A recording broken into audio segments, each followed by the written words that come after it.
GMGP, good morning, good people. Y'all could have been anywhere in the world, but y'all decided to wake up with us. You're sick. You're sick in the head. There's a lot of fantasy football shows out there, but I promise y'all, they not like us.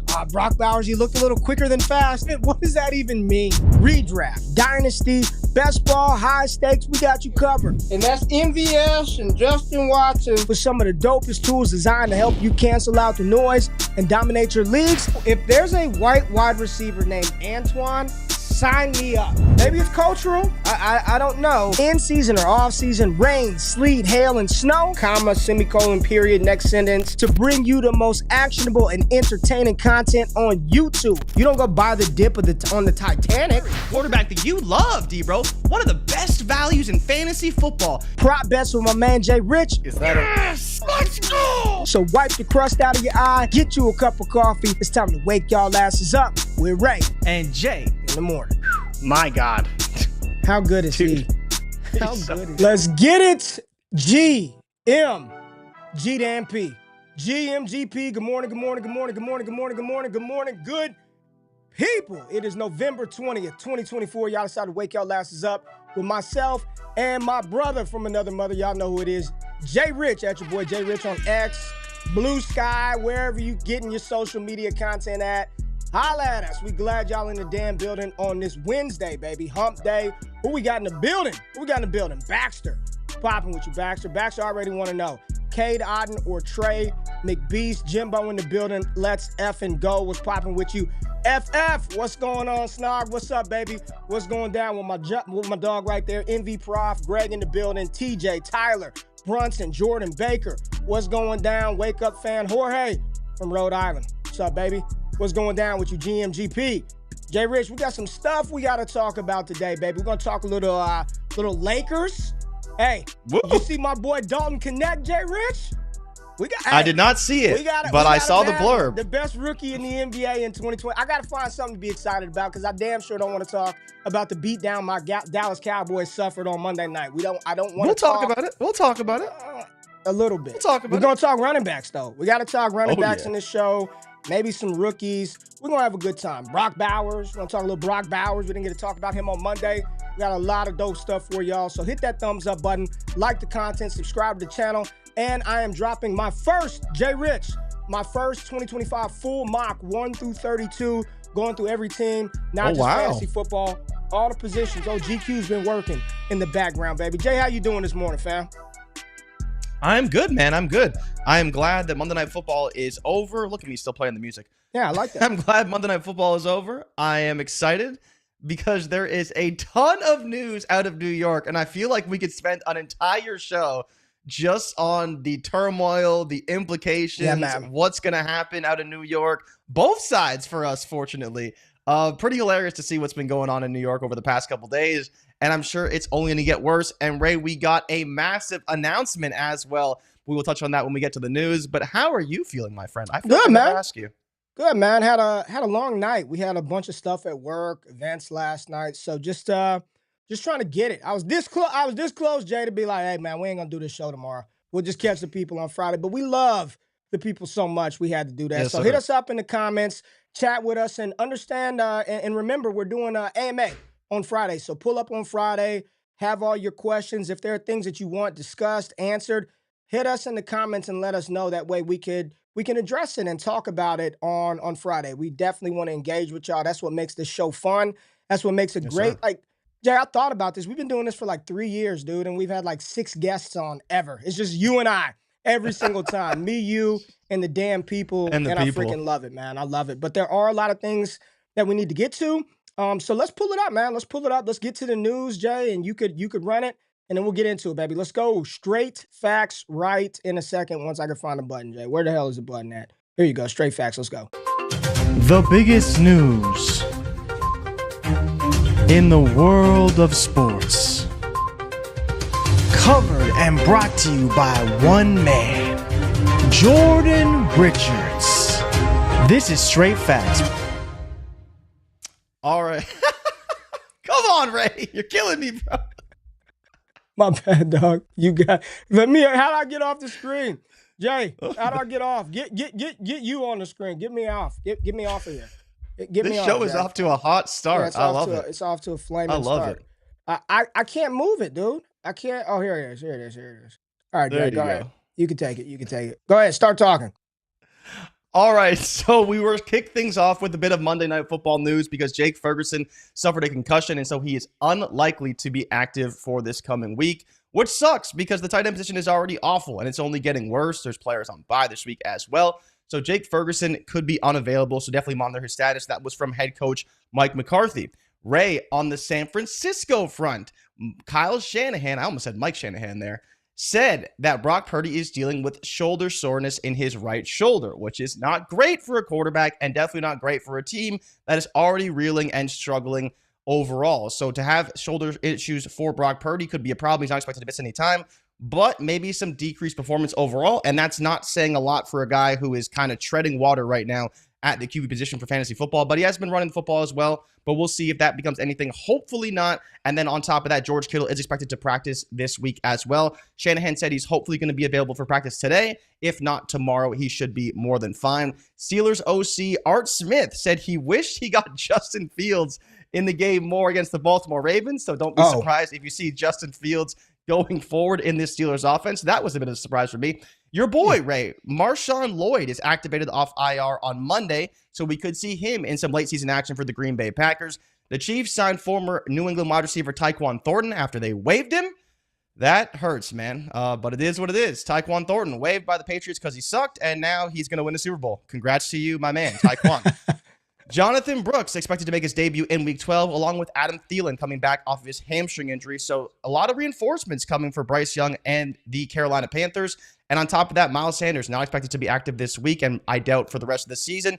Gabe Davis, I think he partially tore his meniscus, but Doug Peterson said he's going to be out for the season, so we won't see any more Gabe Davis. Now, does it matter? Probably not, because Mac Jones is the worst quarterback in the NFL. But let's move on, Ray, because the big news I was leading off with in the show was your boy, friend of the show, Shedeur Sanders, is headed to Dallas. No, not in the NFL draft, but for the East-West Shrine game where he is going to participate.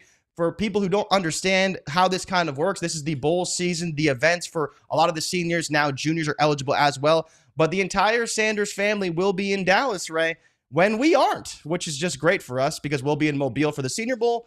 But Shedeur is going to be headed to Frisco for the East-West Shrine game, where a lot of people will remember Zay Flowers went there a few years ago, and he was a big name to finally go. But Sanders coming is a very different scenario, and in my opinion, may make it the marquee event of that, bowl season, because he is the biggest ticket in town. Dion's going to be there. I don't care what anyone thinks. I don't see how the Senior Bowl is going to be able to top this overall. But yeah, him going there is massive because normally top-end prospects, it's maybe the Senior Bowl, definitely the Combine. You don't see a lot of players, especially of his caliber at the quarterback position, going there. So massive get for them, massive for the Sanders family, and I'm sure it will be an absolute zoo. So good luck if you're traveling to Dallas the last week of January. So the Boston Celtics snapped a 15-game win streak by the Cleveland Cavaliers. I believe that was an NBA Cup game as well, which is interesting. I did see a bit of that while I was out yesterday. But yeah, the Celtics, they did what they did. They dominated. They played great, but great for the Cavs. They've been playing great all season. They have. Tough for them to play the Celtics, but that's what the Celtics do. They beat good teams. Your boy, Dalton Knecht, 9 of 12 from 3 yesterday, 37 points. The Lakers got a good one. They got rid of some of their white guys, replaced them with better ones. What do you know? Let's go Lakers. They got something. And then on top of that, Ray, your Dallas Wings over the weekend got the #1 pick in the WNBA draft. You are so excited to get Paige Buckets. She is a little less excited because she'd rather be in LA partying with her old friend Cameron Brink. But it is what it is. Paige Buckets probably going to be playing for the Dallas Wings, which is great if you're a Dallas Wings fan like you Paige are. And a little bit of Paige and Enrique Ogunbowale. Let's freaking go. Ogunbowale is disgustingly good. I gotta be excited about something in Dallas, Jay. Paige Beckers is getting me there. There was a report that she literally was on the ground almost crying at the thought of getting Paige Beckers on her team, which is just insane because she's so good.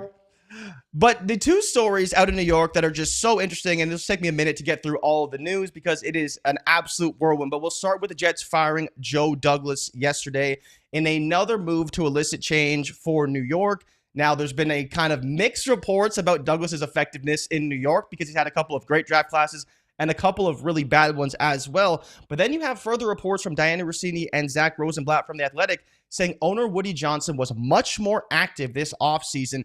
And Ray, in week 4, suggested that they bench Aaron Rodgers because he is holding back the team. Ooh. And he also would not let Joe Douglas make a trade for Jerry Jeudy, apparently, which is very interesting because Jerry Jeudy would have been a great fit on this team, and also would not let them re-sign Bryce Huff as well. So already you're hearing reports that Johnson is kind of taking the GM role away from Joe Douglas and not letting him do his job effectively, at least when it comes to certain moves. And so it makes total sense why he was fired, but it also seems like he hasn't been the GM, especially for the larger moves, for a while now. And it's kind of like, well, now where do the Jets go? Because there's reports from ESPN coming out that it also likely means the end of Aaron Rodgers in New York.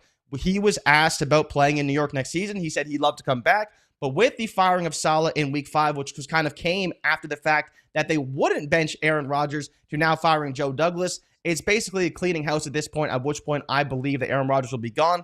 But the hard part is I believe they're also on the hook for the Devontae Adams contract. So that's fairly interesting. And then you head to the other side of New York and head to the Giants, where Fox Sports' Jordan Schultz reported that while ownership has suggested he'll return, there's a growing sense that the Giants head coach Brian Daboll is coaching for his job over the final 7 games. On top of this, Ray, there is disappointment among many Giants players, specifically the leadership team, of how the Daniel Jones situation was handled over the past week, especially with players aware that it was primarily a financial decision by the organization. Now, I don't think it was Dexter Lawrence who gave this quote, but someone did speak to Schultz, and this was the quote they gave. "We're not idiots. They did it because of money, so be it. But Daniel has been all class, never complained, and is now being completely disregarded. The team record is bad. You can point fingers everywhere. To try and blame him is trash, and making him third string is weak as fuck." Which is a harsh quote from any player about the team. And so to hear that come out, it's interesting because we all view Daniel Jones as this bad quarterback, and we know he wasn't performing. But to know that the organization has his back to this regard, to have public quotes out there talking about how it's more about the organization than the team and Daniel as a person, that is very interesting, because I did not expect a team struggling this bad, having a quarterback who's playing this bad, have the backing of his team the way that he has. I don't think any of us expected this. And then we will talk about your Dallas Cowboys getting thumped 34-10 by the Houston Texans on Monday. But that is all for the news. Ray, how do you feel about some of that stuff coming out of New York over the past few days? Yeah, I think Dexter Lawrence, his quote was, "He's the QB1 to me. He's the best quarterback on the team." Yes. It is. Yes. Yeah, he did say that. Doesn't it seem like we're in this era, or we're entering in this age where these players, I haven't seen players as outspoken as they've been publicly about ownership, coaches, leadership. Like, it's almost like the players know they have the power and they don't give a damn, dude. They're saying whatever they want, especially when you have these lame duck situations where it doesn't seem like the head coach is going to be around much longer. And that's the growing sense out of New York. The Giants camp, the Jets, it's just a mess. Jay, it was. Aaron Rodgers is 40 years old. 40 years old. Devontae Adams is 32. Still a good player. Still, Aaron Rodgers is still better than anything the Jets have had over the last 3 years playing quarterback there. But to invest that type of money, to take on those type of contracts and those type of players for a team that they say they're not idiots, but you look around like y'all weren't a Super Bowl contending team. And this thing didn't start off well, and they are going to be up Schitt's Creek without a paddle. Jay, new coach. I don't want to deal with Aaron Rodgers. I don't want to deal with Devon. And Adams is great, but Adams already can't. I want my numbers. If we win, but I didn't give you 100 yards and 10 catches, I didn't do my job. Yep. But which situation seems more desirable? If you were a pending potential NFL head coach, would you rather take the Giants job or the Jets job? Which one is more attractive, Giants or the Jets? I honestly don't know. I think for me, it's the Giants by a lot. You could say that the roster is better for the Jets, and I would agree with that. And while that the Giants do have their own issues, it's not for a lack of trying, and I think they just have a bad team, right? They're not a well-constructed team overall. I think we know their defensive line is very good and will be good for a long time. They need to kind of figure out the offense. And honestly, Ray, I know we give Dable a lot of shit. I still don't think he's a bad coach. Same I here. think he's struggling with Daniel Jones. And I think that maybe Daniel Jones isn't quite the quarterback for him. The way we talk about how Shane Steichen had Justin Herbert and Jalen Hurts. And, maybe Anthony Richardson just isn't the right quarterback for him at this stage in his coaching career. And I could see that being the case. But we've also seen Dable succeed with Daniel Jones as well. So we know that there is potential for upside with this quarterback and this coach. So when you talk about things like that, it's a tougher situation to kind of step into. But I don't think the ownership is as bad. I don't think the contracts and the things you're going to have to deal with are as bad. And the media circus won't be as bad. And to hear all these things come out about Woody Johnson is very interesting because we know he wants to win. He's been talking about it for like the last 3 years, how all he wants before he dies is to win a championship. But when he's meddling in this situation and making it worse, we know the Maras can be meddly at times. But a lot of times they're very patient. They don't say things in the media, which is great for coaches, great for GMs. And then on top of that, you have the Dexter Lawrences and the other leaders on the team very outspoken in defense of their quarterback. That to me is very important as a coach. That's a team that's in unison, that's cohesive. Whether they're struggling or they're playing well, they're still a band of brothers that plays together and are fighting for each other, not divisive in the locker room between them and the GM and stuff like that. So that to me is very important. They may not like the situation with Daniel Jones and how it was handled, but if you're a new coach stepping in that situation, you can earn the trust of those players back very quickly. A lot more difficult to handle in New York for the Jets, where you have a lot of other issues and the media circus that goes with it. From coach of the year to the hot seat in 2 years for Dayball, it's today's NFL. Who the hell's getting time today? He didn't win anything, right? Well, he just took a team from the brink of nothing. Coaches to the coordinators to the quarterbacks to the who's getting 2-3 years to figure it out? The only one is Stefanski, and we all know why, because he would be scooped up in a heartbeat. Joe asked, right? will Daniel Jones ever start again? And there's a lot of comments about that. I don't think he's great, but he can run. He can't. I think he's going to play again. I think he's going to get an opportunity to be a bridge quarterback. Maybe he's that journeyman Ryan Fitzpatrick, Gardner Minshew throughout his career, but he's still relatively young. He's extremely athletic. The situation was just shit. It was just, when have the Giants had anything? Think about it. Outside of Saquon Barkley, they've had no tight end. None. Evan Ingram, they couldn't get it together with Evan Ingram. The receiving game, it's been hit or miss for years in New York. The offensive line is an absolute disaster in New York. Right now, they've got some really good pieces on defense with Dexter Lawrence, Brian Burns, Tyler Nubin, the rookie safety out of Minnesota, Andrew Phillips, one of the best rookie defenders in the NFL. They've got pieces defensively, and you've got somebody offensively in Malik Neighbors. You got a young running back in Tyrone Tracy. Andrew Thomas effect is real. When the left tackle went down, shit went south for the Giants real quick. Jones is on his way out. I don't know what situation I would want any of these rookie quarterbacks stepping into, but it looks like the Giants are going to be in a position to select a quarterback in 2025 or bring somebody in to be that bridge QB. I think he'll bridge it sometime down the line, and I think he'll be a valuable backup in the NFL. If the Dallas Cowboys, I bet you they'd rather start Daniel Jones than Cooper Rush on a week-to-week basis. And I know Rush had some numbers, but they probably would feel more comfortable with him as a backup quarterback, right? Like the Jags have with Mac Jones. He's going to be a backup bridge quarterback, I think, moving forward. So hopefully he lands in a spot where somebody wants him and he could take some time to be in a better situation and play a little bit better. I never thought there'd be a world in which we talked about damn Sam Darnold in the season in 2024. The last piece of news, Jay, was related to the Dallas Cowboys. Not my Dallas Cowboys, but the Dallas Cowboys getting their ish pushed in on Monday night. I don't even know the final score of the game. I was invited to the game, Jay. I conveniently had a work event and could not make it, but I was invited to the game, and I'm glad I didn't because it was a home game for the Houston Texans. About as embarrassing of a freaking loss for the Dallas Cowboys that I've seen in a long time. The crowd is booing them. They're cheering the Texans. Joe Mixon's disrespectful ass. Joe Mixon. It's 4 minutes left in the game, Jay. Joe Mixon's taking. He's got the phone on the sideline taking selfies with the crowd waving at them, shaking kids' hands. I'm like, what is going on? Cowboys out there damn near fighting. I have not seen something so bad in a long time. This team is awful. Dallas Cowboys are terrible. I have no clue what's next. They're talking about goddamn Jason Witten is the next head coach of the Dallas Cowboys. What are we doing? What are we doing? CeeDee Lamb bust this season. Everybody stinks. Jake Ferg, all of them, all bad. I don't really know. Is there any takeaways? What did Nico do? It doesn't even matter. It was bell cow Mixon. That's all that matters. He's incredible. He's awesome. Dallas stinks. What do we need to say about that game?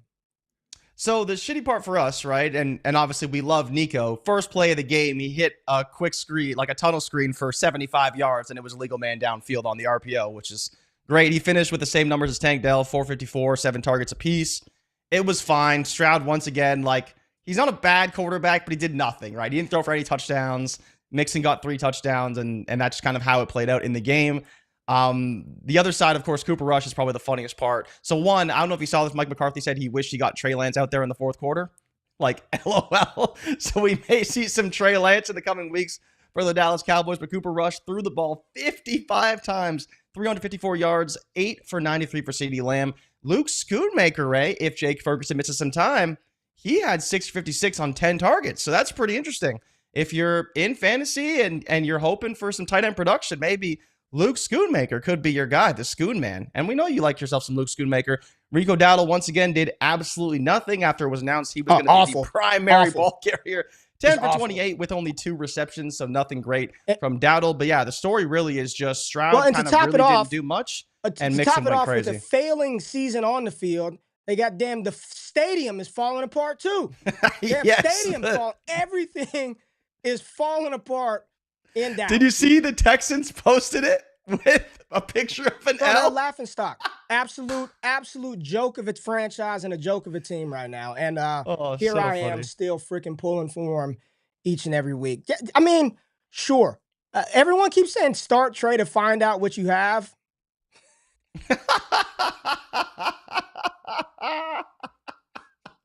Did y'all watch the preseason? I don't know. It's fucking hopium, man. He's awful too. I know what we have. He's awful. He's an awful quarterback. He's awful. He's not good. What do you mean find out he's not good? Nothing is good. Trey Lance isn't going to make a damn difference in Dallas. He's terrible. There's no need to wait and see what he can do. He can't do anything besides run around and right, they want those 90 rushing yards a game. That's what the people want. Yeah. It's bad in Dallas, Jay. But all right, we got through the news. There's a lot of stuff. I think the Shador to the East-West Shrine game is a big deal. I think that I want to be there. Like, I'm trying to figure out. I need to hit up Eric right now and see if I can get media passes to get there. And it's right up the road, so we're going to try to make that happen. All right. I want to talk about running backs, Jay. On the heels of what Joe Mixon is doing, you look at scoring this season in fantasy football, and all the strategy in the offseason was around how wide receivers, that is how you win in fantasy. You load up on wide receivers, running backs don't matter. And this year, the NFL has just done a complete 180 about face, and all the running backs absolutely matter. So we're going to go to a quick break, get some stuff ready, get your questions in here. We're going to talk about the 2017 class, how that's impacting the running back position today, how the 25, 26, and potentially 2027 quarterback classes are going to impact running backs, and just our overall thoughts about, is this a trend that we think will repeat and continue, or is this a blip on the radar for this for this current 2024 season? So hit that thumbs up button, like the content, and we're going to get right back and get into this running back conversation. Let's go. This shit is elementary, I'd probably go to jail if I shoot at your identity and bounce to the left. Stuck a flag in my city, everybody screaming Compton. I should probably run for mayor when I'm done, to be honest. And I put that on my mama and my baby boo too. 20 million walking out the court, baby, whoa, whoa. Oh yeah, fuck the judge, I made it past 25. And now I was a little nappy-headed nigga with the world behind him. Life ain't shit but a fat vagina, screaming, Annie, are you okay? Annie, are you okay? Limo tenant with the gold plate, straight from the bottom. Mr. Belly of the beast, from a peasant to a prince to a motherfucking king. Oh yeah. Appreciate y'all tapping in. This is Wake Up with Ray and Jay. Make sure you hit that thumbs up button, like, comment, and subscribe on the channel. And check out our boys, Dynasty Theory, that dropped some content yesterday. Must have or move now. Anthony Richardson deals. You want to know what people are trading them for, trading to get them, trading away. Check out Mitch, Dan, and John and the guys on Dynasty Theory. Also, check out Destination Dynasty with Scott Connor. It dropped on Monday. He and Shane Manila, Thrilla in Manila. Make sure you check those guys out on the channel. Anthony Richardson, must have or move now. Dynasty Theory on the channel. Yeah, I know. All right, Jay, let's get into this conversation. And I want to pull up just a reminder. What are we in the year 2024? So this was 8 years ago. 8 years ago. Here was the 2017 draft class. Take a look at what we've got right here. Leonard Fournette, Christian McCaffrey, Dalvin Cook, Joe Mixon, and Alvin Kamara. And as you look at that top list, Kamara, Mixon, McCaffrey still in the league, balling out, doing their thing. We also, in this class, Jay, had Kareem Hunt, James Conner, Jamal Williams, Aaron Jones, and Austin Eckler, who went undrafted, but was a part of this 2017 cohort. Not featured in the pictures, Matt Breida, Chris Carson were also in this class. Yeah, Carson too, as right? well. So you're talking about Connor, still a bell cow. Aaron Jones, still a bell cow. Austin Eckler, in his own unique way, still getting it done for us in fantasy football. But these are the top scorers. These are some of the big guns at the running back position. Yes, no Bijan, no Gibbs, no Breece Hall. But these guys are getting older, JRich. They're getting older, and they're going to phase out at some point. You know, Mixon's getting older. Christian McCaffrey, you already see it. My question to you, we came into this season and everybody just kind of dismissed the RB position. They don't matter. Only a couple of them matter. And you look at the WAR, wins above replacement, and you look at BBM, where all the sharp fantasy analysts said, fade RB, hammer receiver. If you started RB, you probably dominated in fantasy. The Saquon Barkleys, the Derrick Henrys, the Alvin Kamaras. People were giving Joe Mixon away in the offseason once Cincinnati got rid of him. People were giving Mixon away. So my question to you, just holistically right now, do you feel or think that we are in a RB renaissance right now? Because a lot of people seem to think, you know, this football it's a cycle, man. Like it just goes round and round. And if you're telling me that the QB position right now is underperforming, we don't have a lot of accurate, lethal passers right now. Mahomes can't put the ball downfield. These QBs can't throw. What we're seeing right now is it is a dominant rushing attack, and you're seeing RBs thrive and score a shit ton of points for us in fantasy football. So what are your thoughts, man? We saw Chuba Hubbard, Jay. A lot of people didn't think he's going to be, they gave him a monster deal. And this was a guy who was not a highly touted NFL draft pick. So talk about it, man. Yeah, this discussion is very interesting because we've been talking about the 2017 class, dude, for honestly like 3 or 4 years now. Not just because it's so good, but it's because like time is still undefeated. Like there will be a time when James Conner is not a starting running back. It's just right. When is it going to happen? Because it feels like it should have happened a few years ago, kind of with the way the cycle works for running backs and trends and all these things. So you look at a Kamara and you're like, well, when's he going to stop running the football? Because he's still awesome, right? Joe Mixon, you can't have that Joe Mixon. He only averages 3.5 yards a carry in Cincinnati. And we've been saying it all year. Man, could you imagine how good the Bengals would be with Joe Mixon now? Or some semblance of the Joe Mixon we have in Houston and Cincinnati? Oh my God, their offense would be unstoppable. They'd probably look similar to what we see from the Philadelphia Eagles and the Baltimore Ravens. Like that is the difference these running backs are making. And we're absolutely in a renaissance. When you look at a player like Derrick Henry, it was very expected. And so for us, it's not just that we expected it, but it's great that it turned out this way. But to have a Mixon play very well, to still have a player like Bijan kind of work into that workhorse role finally in this new offense. The disappointing one is Breece Hall. But I still think, to your point, and you've said this from the very beginning over the past few years, like bell cow running backs don't exist. The true bell cows in the NFL are old running backs. They're not new running backs. And so how do we disseminate between, okay, Joe Mixon is like a 28-year-old bell cow running back right now. How do you value a player like that? How many years does he have left? And where do you draft him? Because right now he's RB12, but he's 28.3 years old. So heading into next season, he'll be almost 29 or turn 29. Derrick Henry's going to be 31. Even Jonathan Taylor's 26, and he's considered an older running back based off of kind of how we view these guys. So it's tough because if you're asking me objectively, do I want a Bijan, a Breece? Sure. Do I think they're going to outperform Joe Mixon for the rest of the season? Absolutely not, because they don't get the workload that this guy gets time and time again. So, Ray, how would you balance these things? And you pulled up the war chart. Dude, it's all running backs. There's not a single wide receiver on this war chart. I just want to highlight this real quickly. So I pulled up our war tool on ddfantasyfootball.com, and I'm looking at just BBM5. So it's half PPR, half PPR leagues, half PPR scoring, just to show you how dominant this position has been this season. It shows the top 25 players in total wins above replacement, how these guys are adding wins to your fantasy football roster.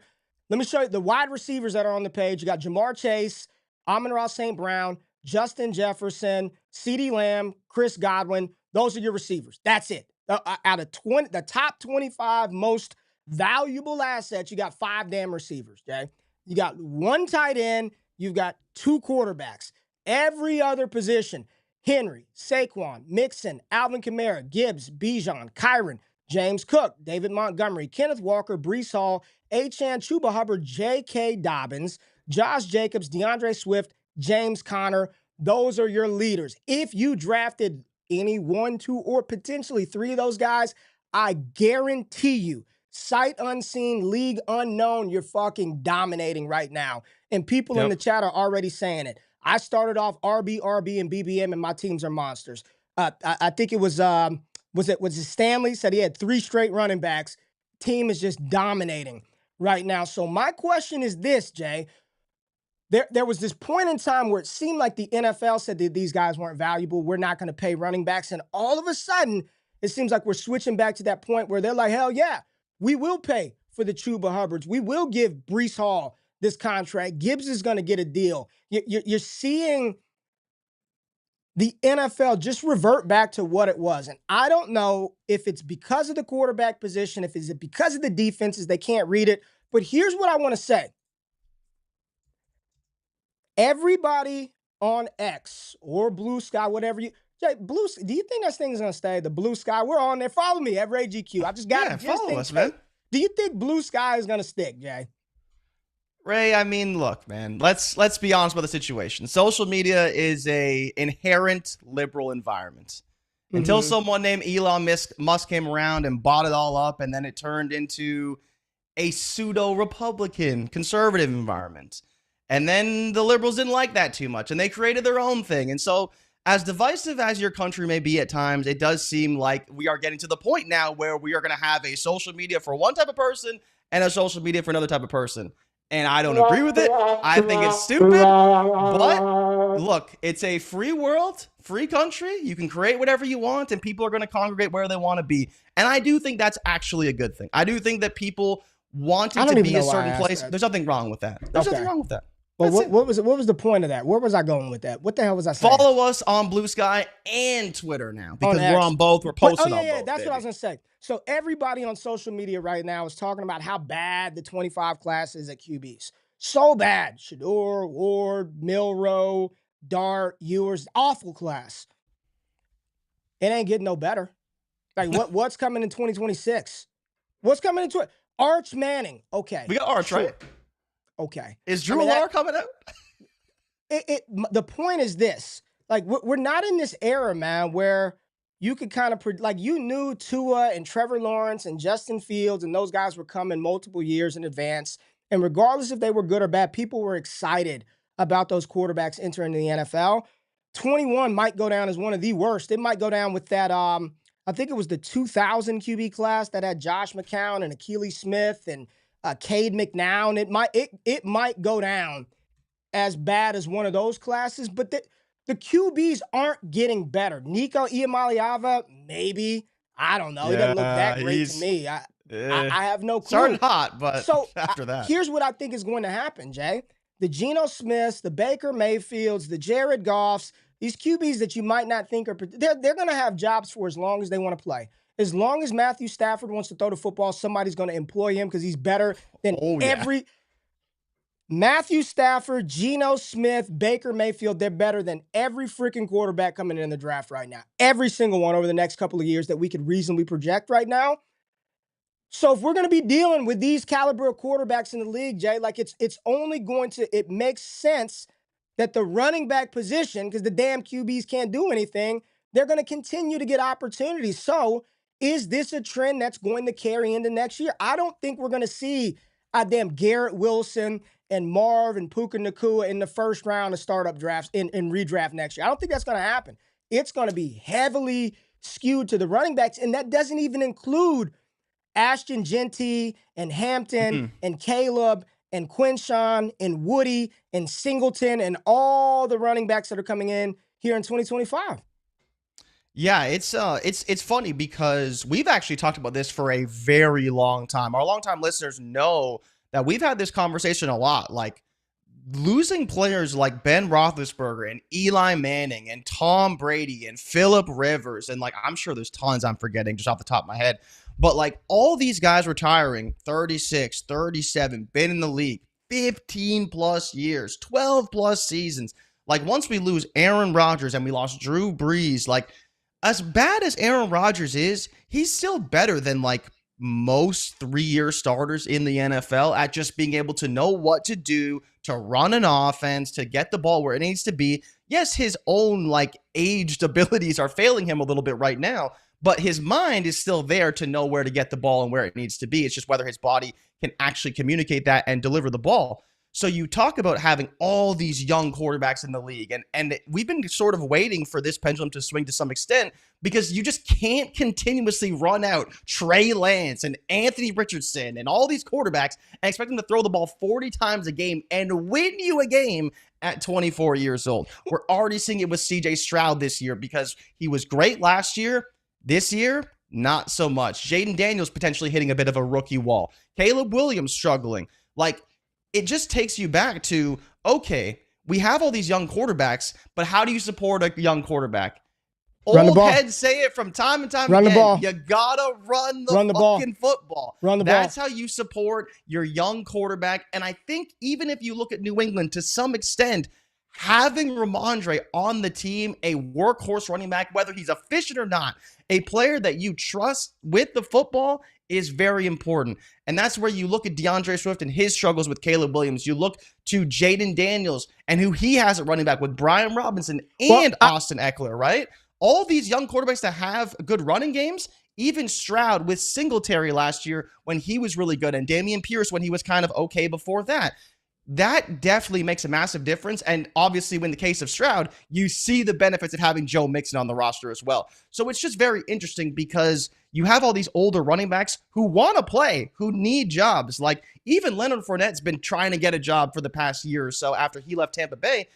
And maybe he could provide something to a franchise, but you need to have a good running game. And it seems like the NFL has finally decided we need to pay running backs to support our young signal callers. And you look at the teams that are leading the AFC right now and what they can do. The Bills, they could run the ball with their quarterback and James Cook. The Chiefs and the Chargers leading the top two in the AFC West. What do? Run the ball. Steelers and Ravens, what do? They lead the top two teams in the AFC North. They run the ball. AFC South, the Texans and the Colts, what do? Run the ball. You look at the bottom of that list, Jags can't run. Browns can't run. Raiders can't run. Pats really can't run. They're at the back of their division. Go to the NFC. The Philadelphia Eagles and the Commanders, top two teams in the NFC East, what do? Run the ball. Rams and Cardinals, run the ball. Lions and Vikings, run the ball. Falcons and Bucks, use the run. I mean, it goes back to a conversation that we've had. And just think about it, Jay. We're sitting there doing these drafts all summer. 3 damn Texans wide receivers back to back to back in ADP. The Niners pass catchers back-to-back in ADP. The Bears, Keenan Allen, Romo Dunze, DJ Moore back-to-back to back. Like, this wide receiver bubble was always going to burst. Because as you see right now, like, these offenses are not carrying Tank Dell and Stephon Diggs and Nico Collins. It's not carrying Brandon Ayuk and Deebo Samuel and George Kittle and it's not happening right now in this iteration of the NFL. Matthew Stafford's carrying 2. He's carrying Puka and Kupp, and that's it. Them 2 guys. So it always felt like it was brewing and it was coming. Yep. And you think about how many people poo-pooed on Saquon, Derrick Henry, Joe Mixon, Alvin Kamara going into this season that they weren't going to be good. Oh, the age cliff. I don't know if the NFL is softening up. I don't know what it is, but these old dudes look just fine to me. They look just fine to me, and we look at players like Najee Harris. Oh, he's not that good. How much you want to bet he gets a nice deal? How much you want to bet he gets paid You know a how bag badly in someone the wants offseason? Najee Harris right How now? much you want to bet? Oh How much you my want to bet he's God. going to get a bag in the offseason? He's going to, because he could get out there and tote the rock, JRich. Doesn't get hurt, out there every week, and he could just load him up with 20 touches. So Every week. what's this do? I want to go pull up KTC. I don't even know where these damn running backs are, but do you think this is a trend that is going to carry forward in 2025, where we get to the end of the season? All right, Mixon's older. People are trying to sell him. Henry's another year older. Barkley, CMC. And it's going to continue in the next year where running backs are a premium in the NFL and therefore something that we really have to pay attention to in fantasy. Yeah, so let's talk about KTC because everyone wants to dog KTC. Oh, it's not real. I don't It's get all find fake something. value. Find me something where you get more information from people. And then I'll use that. But until then, that's what we're gonna use. But no, Ray, I want to actually give KTC some credit because everyone wants to dog on them. Well, guess what? Bijan Robinson and Jahmyr Gibbs are both in the first round right now. And honestly, if we're being objective, Bijan Robinson is a very valuable piece in the NFL right now for fantasy football. He's 22 years old. He's virtually a bell cow running back in a great offense when they're playing well. And he's probably going to be that for the next 6 years. And while longevity doesn't matter that much, I think that matters because how many of those running backs are in the NFL right now? Not that many that can produce, are young, and are extremely talented like we know Bijan is and could have a massive ceiling still ahead of him. So you look to the running back position as a whole, having Gibbs and Bijan doesn't seem like a big deal. But Ray, how long has it been since we've had a running back in the first round in Dynasty? It feels like it's been a couple of years since you'd even consider. I mean, Brees was still there. People were still taking Bijan there. But People in were still Superflex? Superflex, first round running. Yeah, some people were still taking Bijan Robinson in the first round. Yeah. That's like prime Christian McCaffrey a couple years ago when he went to the Niners. Like, it's very rare you see things like this happen, but then you still have to go down to next Saquon, Brees, Achane. They're, back at the second, early third. Kyron Williams, late third. Kenneth Walker, late third. Christian McCaffrey, early fourth. Jonathan Taylor. Like, there's still a fall off, and I still think the value is probably lower down the board. But if you really want to take a shot on a running back who gives you longevity, production, and is extremely talented, taking one in the first round I don't think is actually a bad strategy. And then it's just finding out where do you want to take your next one, because we do know that wide receivers matter and they retain value. But with this RB renaissance, I think if you're drafting early or like back of the first, maybe you consider taking a running back or a quarterback in a super flex league, kind of solidifying those two positions and then kind of backfilling at the wide receiver position later in the draft. Let me ask you, let me go to it. Give me, who's QB like 8 right now? Who's the QB 8 on KTC? I think Jordan Love. Jordan Love? Jordan Love is QB 8, yeah. So you got Love at 8, Stroud at 6, Mahomes at 7, Herbert at 9, and Kyler Murray at 10, followed by May and Brock Purdy at 12. Would you rather have Saquon Barkley, Brees Hall, Devon Achane, or one of those quarterbacks? Because I think most people would still take the QB in Superflex there, Jay. Even as good as these running backs are, I think most people are still going to take Jordan Love, CJ Stroud, Justin Herbert above any of those running backs. And I don't think that's necessarily wrong either. I don't think that's necessarily wrong. If you're picking that high and you've got a shot to get a Jordan Love, one of those caliber of quarterbacks, I don't think the argument is round one. I think you're a little too. That's not the case. It doesn't matter if RBs are in round one. I think the bigger conversation is after the first group of QBs come off the board, that first initial wave, the conversation really is, the boat that once you get to like QB 12, 13, 14, it's, do you take Bo Nix ahead of Kyron Williams or Devon Achane? Do you take a Baker Mayfield ahead of a player like James Cook? Are you taking Anthony Richardson ahead of a running back like Josh Jacobs, David Montgomery, whomever that may be in that spot? Probably a rookie, Ashton Genty, Omarion Hampton.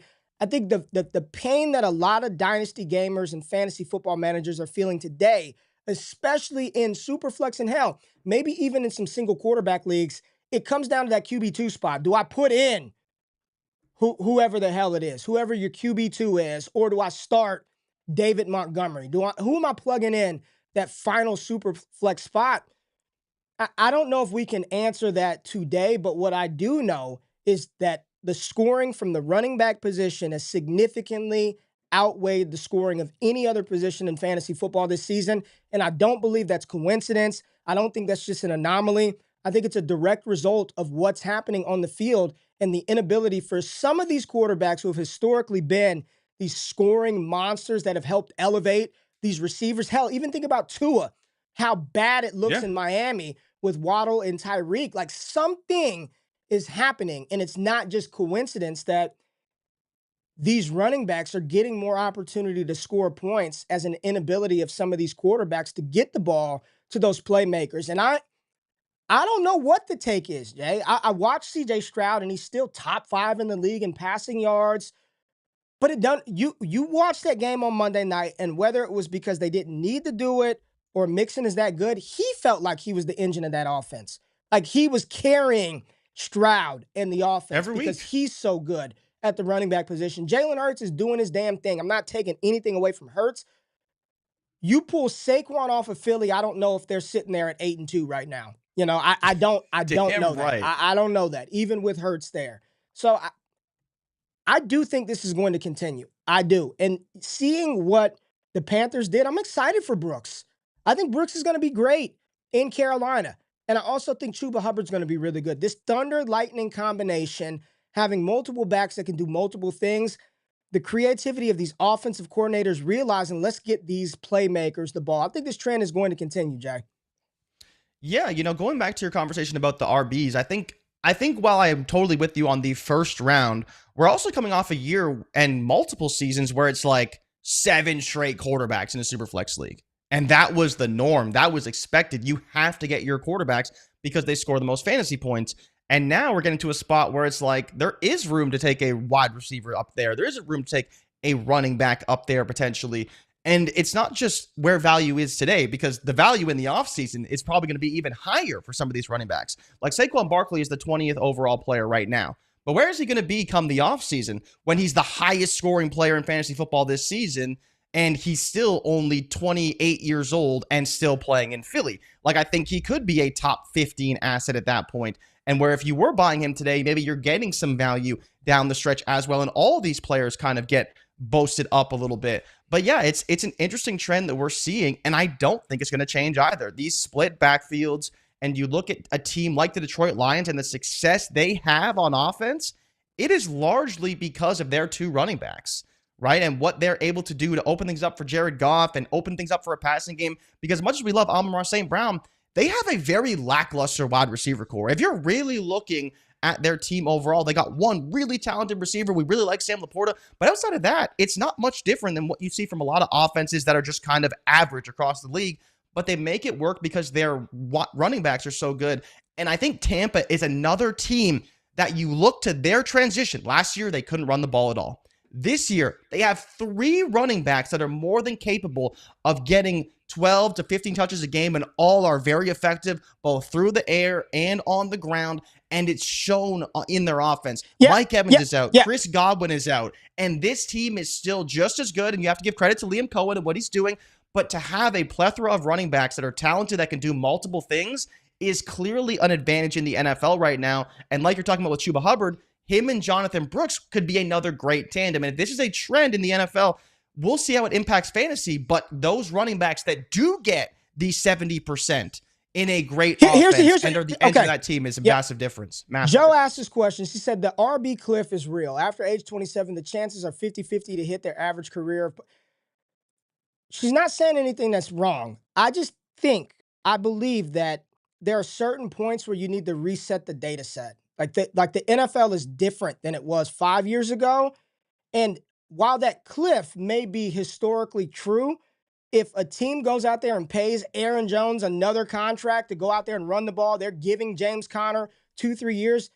I just don't I don't think that shit really matters anymore at all. Like it doesn't. I don't give a damn how old the prospect is coming out of college. I don't care how old they are in the NFL. If you've got opportunity to get on the field and play, I don't give a shit how old you are. You look Yep. at KTC right now in the value in Dynasty. Oh, the value, the value.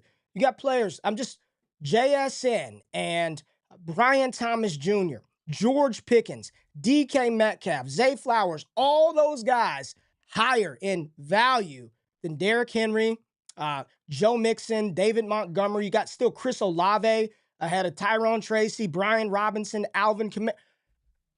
I see stuff like this, and I'm like, this is just easy pivots. All those wide receivers, go look at the war. Look at just the standard distribution of points. Wide receivers as flat as it's ever been. It's as JSN to this one to that one. You just put their scoring distribution on the line, and there is no difference. There's no. It's just the top 12, and that's it. But those are the players once you get past the top 12, So it's over. What's the goal? If Alvin Kamara is the starting running back for the Saints next year at 30 years old, you know what, Jay? I want him on my team. I don't give a damn how old he is. If Joe Mixon is the starting running back again for the Houston Texans, that's who I want on my roster. I just think the league, it changes, it evolves, it just does. We don't use fullbacks anymore. They don't use I formation anymore. Like everything changes with time, and I do think that the QB position, somebody brought up the tight end position. I think that stuff impacts the shit that we're seeing on the field. That's just how football works. Jason had one in here, a couple of questions. Let me see. Situation matters. Kyron hasn't been great as he was prior. Now that Kupp and who's the other guy? Puka are back. Cooper and Kupp. Yeah. Cooper, Kupp, and Puka Nacua. Waldman had a great show about this last week. Yep, Waldman is dope. RB and tight end renaissance incoming. I completely agree. With technology and the way they treat their bodies, the new Cliff is more like 29. I just think every running back is different. Every player is different. Every player's Cliff is different, right? Like 30-year-old Derrick Henry is probably not going to be the same as 30-year-old Leonard Fournette. They all have different Cliffs. And as long as the team continues to show confidence, because they're the ones that have more information than us, and give these guys the money to have the opportunity, the Cliff will be whenever they don't do it anymore for me. Speaking of tight end renaissance, isn't part of the RB fall off in recent years due in part to tight end being a wasteland? I don't know what you mean by that one, Jason. I don't know what you mean by that. See, what else do we have? Sergio, people, the Cliff is real, but those players are no longer just gone or dust. They're still useful. They are. They're more than useful. They and I think that Cliff mattered more when it was just one guy, right? Like it was one running back in there, but now you don't have that situation. Like they don't you think that would help preserve some of the longevity? The fact that they aren't one isolated running back in getting hammered with 30 damn touches a game. I know we hate it, right? Some weeks you go out there, Bijan's gotten 22 opportunities. You look up the next week, it's 12. So he's not even getting a full complement. So I believe that as we progress in this new cohort, there are always cohorts of a league, that cliff, whatever that cliff was 4, 5, 6 years ago, it's going to change and adjust because it always does. It always does. Follow the real game. The fantasy just follows and mirrors the NFL. You know what I'm saying? We're not playing fantasy football. We're not playing the fucking game. We are participating in a proxy for a game that is played by other people. So our proxy game is impacted by what's happening on the real field. And what's happening on the real field is these quarterbacks are not supporting 2, 3, 4 receivers. Look at Green Bay. As great as Jordan Love is, you don't know who the hell to start every week, except Josh Jacobs. You roll him out there every single week with full confidence. You go to Houston, you don't know when to play Tank Dell or Dalton. You have no damn clue. But you fire up Joe Mixon each and every damn week. So I do believe that there are a lot of factors contributing to this.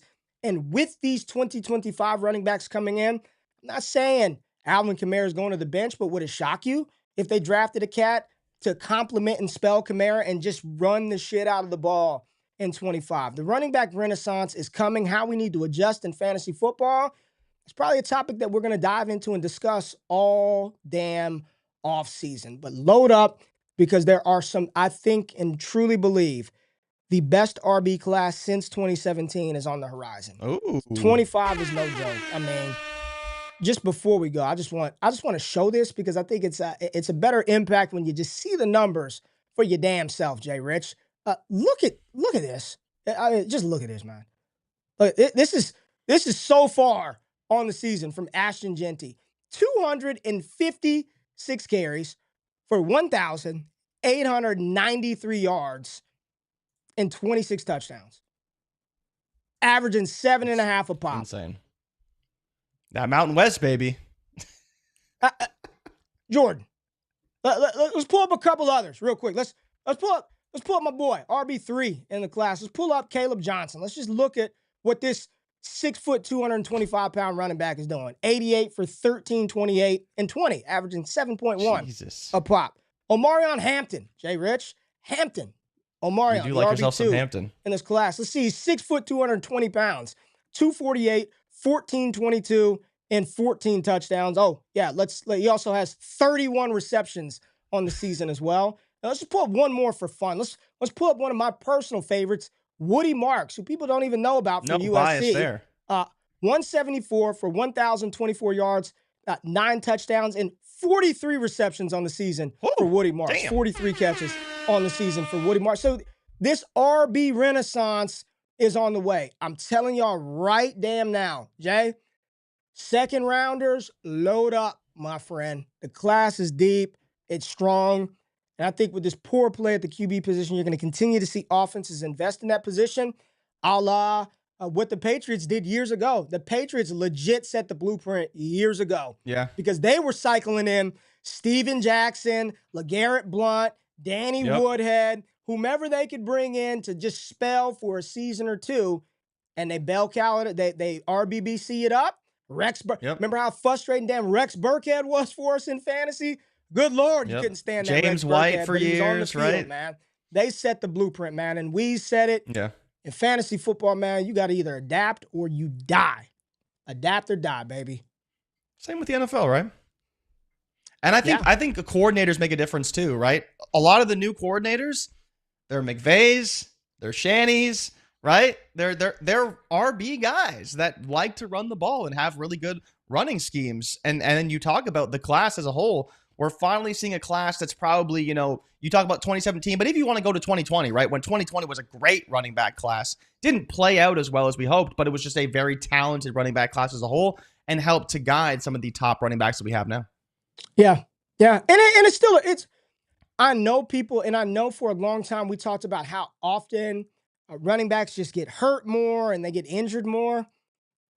Look at the receivers, dude. I mean, shit. Receivers are dropping like flies, man. Running backs. How many times has T. Higgins been on the report? We missed Nico for half the season. IU, they get injured just as it's football. They all get hurt. Everybody gets hurt. Even the kicker and punters get hurt. It is a 100% guaranteed injury sport. Give me the guys that are scoring us the points. And there's a fantastic class coming in the here. CT Cruiser, Chris Thompson. What a Who we name. have? Someone brought up Chris Thompson. Why did Chris Thompson pop up? Oh, yeah. Oh, this is another receiving committee. back. The committee. Yeah, the CT Thompson. Cruiser, baby. Come on. CT Cruiser. Hit the music. Yeah. It's interesting, though, because we have seen it. It's like, it was really it was pandemic 2020, right? When like passing went through the roof. Yes, like, pandemic we're back 2020. to reality. Pandemic is over. The NFL is back, right? Like scoring was up.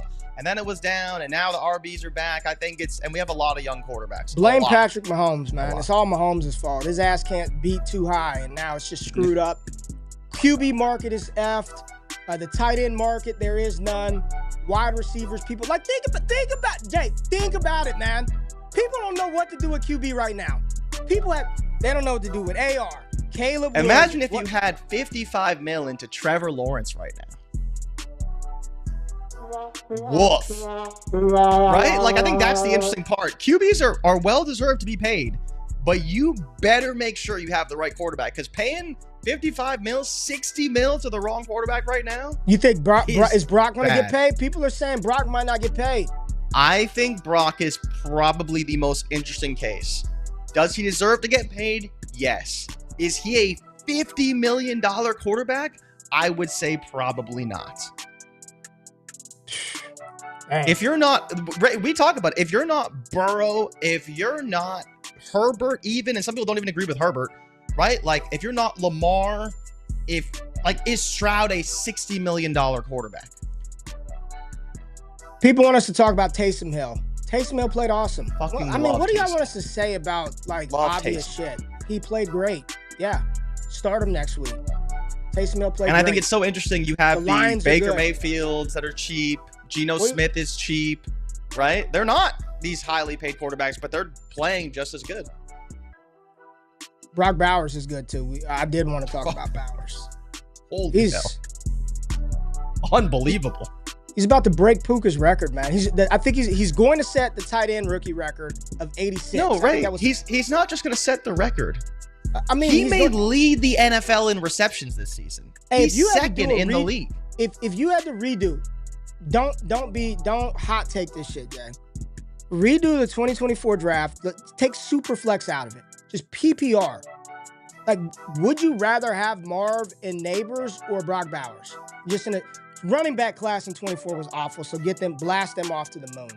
Marv, Neighbors, or Bowers, 101. You got to redo it, man.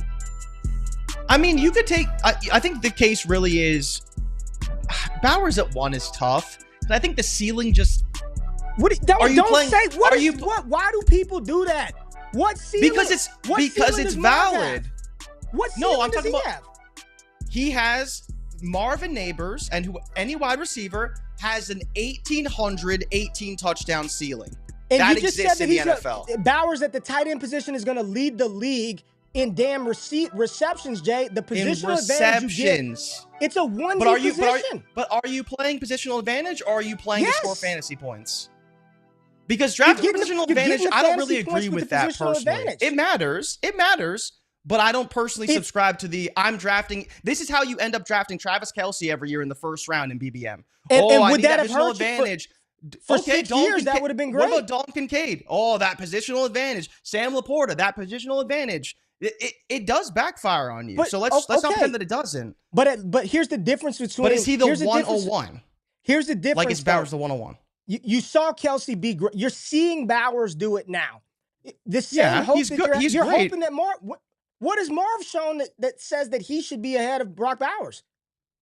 I'm not saying that he's shown it, but I think if he develops to be the number 1 wide receiver in a very good offense, that is going to be good things. But Bowers is that now. You don't have to hope. You know that right now that he is the best. Yes, he is currently the best in an awful offense. Now, when they draft a wide receiver 1, is he still that? Is he still second in league in receptions? Yeah. That's the hope. And he still only has 700 yards on 70 receptions.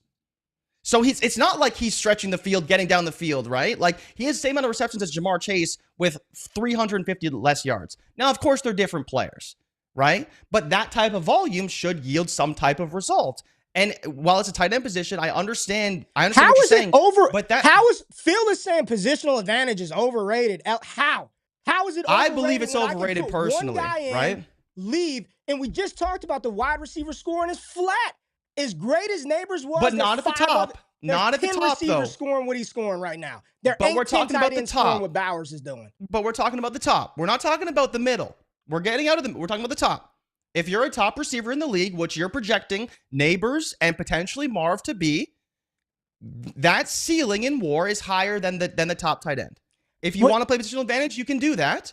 But personally, I think it's Neighbors, Bowers, Marv. I would not put Bowers at number 1. Because if Neighbors hits the way that we expect him to based off his rookie season, he is probably close to what Jamar Chase and Jefferson did yearly. If ands and nuts were candy and butts every day would be Christmas. If. Hope. He's got 70 plus receptions right now. But I don't care if he has 70 receptions. Okay. Because the actual ceiling at tight end is not as high as it is at wide receiver. That is a fact. Is. If you've got not. If you've got Kelce, show me a wide receiver catch 140 balls for 1,800 yards and 20 touchdowns. Show me that. It's never happened, and it's probably never going to happen. How many receivers are going for 1,800? Do you think 20? How many receivers are going for 140 and 1,800 every year? If you are projecting a receiver to be top tier. I'm not top projecting five. Marv to be that. You're I'm not projecting him saying to be that. I'm saying Malik Neighbors, I believe, can be a top receiver in this league. He can be a CeeDee Lamb. He can be a Jamar Chase. He can be a Justin Jefferson. Brock Bowers is never doing that. And I understand the positional advantage that he can provide at tight end. But if you're redrafting, I would still have Neighbors at 1. I think Neighbors has shown us enough that he possesses the skill set to surpass what you believe in positional advantage to actually have fantasy points that at an extremely high level. I'm totally with you. Bowers is absolutely in the conversation. But if I'm picking a player, I am still chasing that penultimate ceiling that I believe that Malik Neighbors has. That's all. What ceiling do you think Bowers has? 70 receptions on the season, second in the NFL. Bowers could be a record. He could be a record breaker. 72nd in the NFL, 706 yards, 10th in the NFL. Yeah, He's only got 3 touchdowns. What ceiling do you think this 21-year-old rookie might have? Because I guess he's just hit it, right? He'll never get any better, never do any better than this. This is it. It's the pinnacle. I'm not saying that he can't Bowers. get better, but where is better coming from on the Raiders right now? Where's better coming from in New York? Better is going to come for the Giants very quickly. So we it already will come. Okay, all right. So to come for the Giants, it won't come. It just won't come for the Raiders, right? It just won't come. He's got How better long stats are we going to wait for the Raiders to be He's good? got better stats than Neighbors all around. Same touchdowns. Yeah, he does. More catches. He does have more better yards stats than than Neighbors. Neighbors right now, and he's averaging more per catch. And how many Better games stats has he across played? the board. How many games has he played? I don't know. He's played 2 more games than Neighbors, right? Well, they're better than Marv. They're better than Marv. Yeah, but I put Marv behind him though. So just keep that in mind. So I'm with you on Marv. Bowers, Marv. Yes, Neighbors, Bowers, Marv. All right. Neighbors, cool. Bowers, Marv. I like Brock Bowers. You were definitely right about Brock. I was wrong. I was not in on Brock Bowers. You were right about Brock Bowers. But I do believe if you are that when you're talking about the top of the top, positional advantage doesn't matter, man. Like you're not taking Travis Kelce Y'all really over think this Jamar is, Chase. Hold on, man. Y'all really think this is Bowers' ceiling? Y'all really? I don't know believe what that? his ceiling is. Well, But the ceiling I'm asking the the ceiling for chat. tight end is I'm what? asking Like the- probably 1,400 yards. That's like the ceiling we've seen from tight end. I mean, Something Kelce like that, probably. went 6 straight seasons between 1,100 yards and 1,400 yards, 6 straight years, 1,100 to 14. Yeah. I mean, you find me.